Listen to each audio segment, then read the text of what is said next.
Hello, I'm Marty Davidson, Vice President of Engineering and Network Operations, and thanks for watching SET's video on data analytics. Our industry has the opportunity to do some amazing things in the future by actually predicting failures and addressing them before they even happen. But in order to do this, we will need to utilize advanced signal processing techniques and to take advantage of today's growing field of big data and associated analytics. There is so much data that is available today, some of which we use and some we don't. But with the advent of the latest sensor technologies, the amount of data available is going to skyrocket.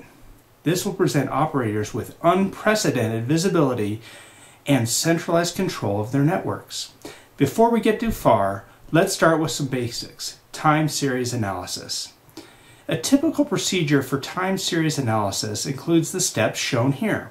First, a dataset needs to be identified and acquired through any number of different means.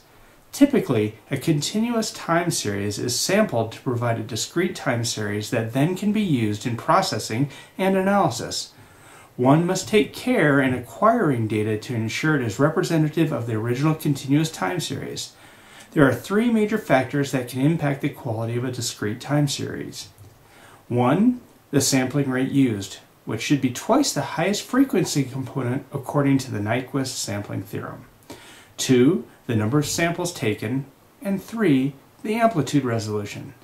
The amplitude of the data collected is discrete because it is usually collected with an A to D converter.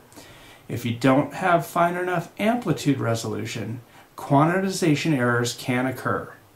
Once the data is acquired, pre-processing of the data can be performed. For example, if there are some low-frequency artifacts in the data, they can be filtered out, or if you want to have the data at a different time interval, you can resample it. Now the real analysis can begin. Statistical analysis can be used to find things like mean, variance, and skewness values.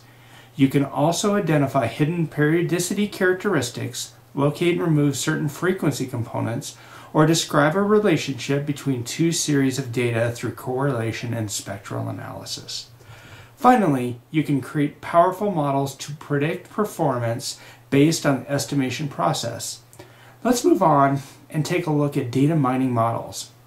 In the business world, data mining is a complex operation that requires coordinated inputs from all interested parties and the results that come from it. There are a number of frameworks in the data mining process, but the most popular was founded in the 1990s called CRISP, or Cross-Industry Standard Process.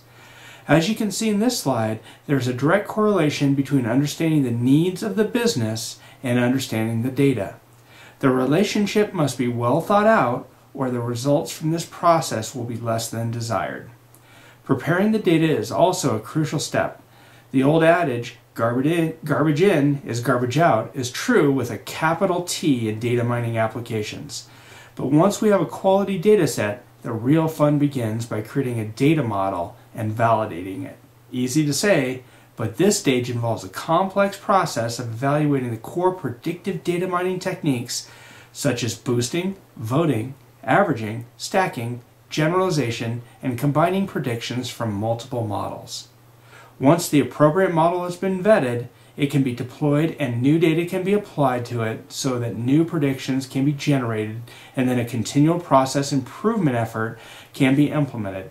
Now that we have the model, the focus needs to be shifted to data mining applications. Classification is a data mining function that takes a collection of items and assigns them to target groups or classes. The goal of classification is to accurately predict the target group for each case in the data. For example, a classification model could be used to identify whether a target sales offer would be made to a group of people based on a number of predictors. In this case, shown here, age, education, occupation, and gender. Regression is a second data mining application to review. Regression is a data mining function that predicts some value. Regression models are built and then a regression algorithm estimates the value of the target function. Regression models can be linear or nonlinear as seen in these graphs. but regardless of which is used, they are tested by calculating different statistics of interest that measure the difference between the predicted and the expected values. The clustering data mining technique is a third application we will review. Clustering analysis looks for clusters of data information that are related to each other in a similar way. Larger clusters have more members that are similar to each other, and smaller ones have fewer members. Clustering is like classification, except that clustering models separate data into groups that have not yet been defined. The graph shown identifies tag 2 as the largest cluster and tag 11 as the smallest. The cluster data mining application is also very valuable when trying to identify abnormalities in data sets. Once the data is segmented into clusters, some data may not fit neatly into a group and thus can be considered an outlier. I hope this quick overview of data mining has shown how we can leverage it in the era of new big data and how it can be helped to use to develop predictive models in cable operations. Thanks for watching, and be sure to check out www.sete.org/standards to find out what we're focused on and the great activities we're doing. Thank you.